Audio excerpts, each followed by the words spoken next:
हे आहे पिली पोखर. आपण ज्या जागेवर आलेलो आहोत बरसानामध्ये राधाराणीच्या गावाला, आणि याला म्हणतात पिली पोखर. तर त्याची लीला आपल्याला आता प्रभूजी सांगतीलच, पण ही कुंड बघा किती सुंदर आहे. पिली पोखर या नावाने ते प्रसिद्ध आहे. तर पिली पोखर का म्हणतात?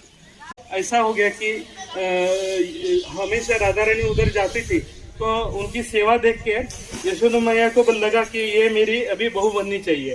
तो उन्होंने एक दिन उनको हाथ को हल्दी लगाई, तो थोड़ी सी राधा रानी शर्मा गई कि घर पे जाके क्या बोलना है अभी।